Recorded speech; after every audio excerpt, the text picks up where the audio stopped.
Cristo caminhou pelas estradas empoeiradas da Galileia, mas as suas pegadas são mais antigas do que a criação das estrelas.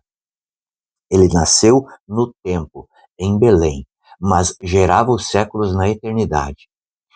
Ele veio depois de Davi, mas já existia antes de Davi. Essa explicação de Santo Tomás de Aquino nos ajuda a refletir sobre a beleza do paradoxo da fé cristã, de acreditar em um Deus que veio no tempo. O próprio Santo Agostinho vai dizer que ele só veio quando se completou o tempo, quando a humanidade já tinha entendimento.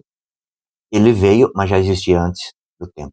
Ele foi gerado enquanto homem no ventre de Maria, mas incriado enquanto Deus. Dá um nó na nossa cabeça. Mas o segredo para entender isso está em Marcos 12, 37b. E toda a multidão ouvia Jesus com satisfação. É preciso ter o desejo de ouvir Jesus. É preciso ter o desejo de compreender mesmo sem compreender. E é aí que entra a fé.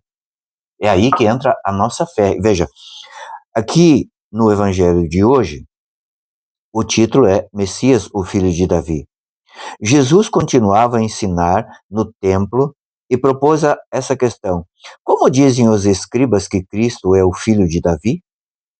Pois mesmo Davi diz, inspirado pelo Espírito Santo, disse o Senhor ao meu Senhor, senta-te à minha direita, até que eu ponha teus inimigos sob teus pés.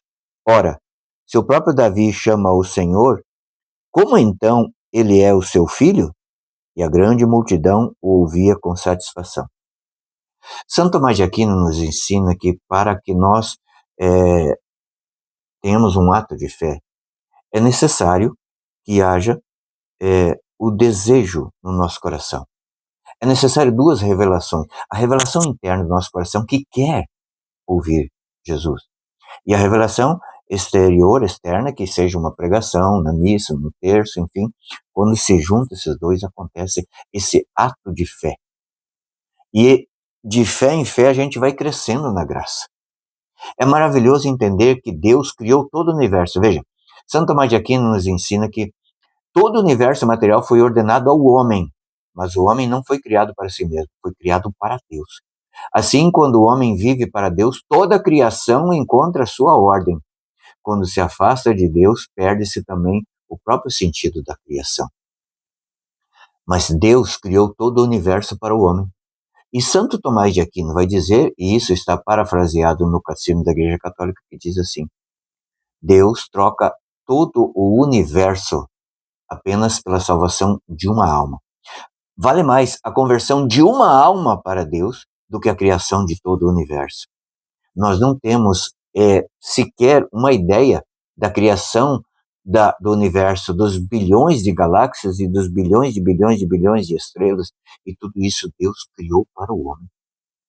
Mas para o homem reconhecer a grandeza de Deus, a glória de Deus. Esse é o fim último. Santo Tomás vai nos dizer que o fim último de toda a nossa ação tem que ser Deus. Senão não tem sentido nada do que nós fizermos, nada das nossas orações, nada de nada. E é por isso que Deus veio no tempo e na história. Imagine você que Deus te deu essa graça. Veja, Davi não conheceu Jesus, o Cristo. Ele sabia que o Cristo viria. Os profetas do Antigo Testamento não conheceram Cristo.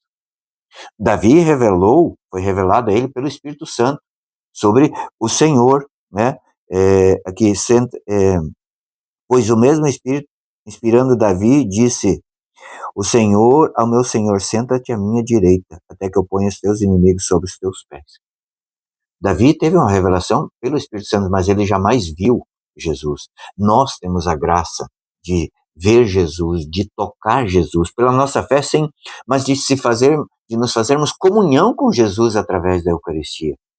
Olha que tempo maravilhoso que nós vivemos agora. Muitas vezes nós não percebemos esse tempo maravilhoso que Deus criou para nós e nos oferece hoje, de estar em comunhão com Ele. Nada há de mais proveitoso, nada há de mais glorioso do que estar em comunhão com Deus aqui na terra, para também estar em comunhão com Deus lá no céu. Deus te abençoe.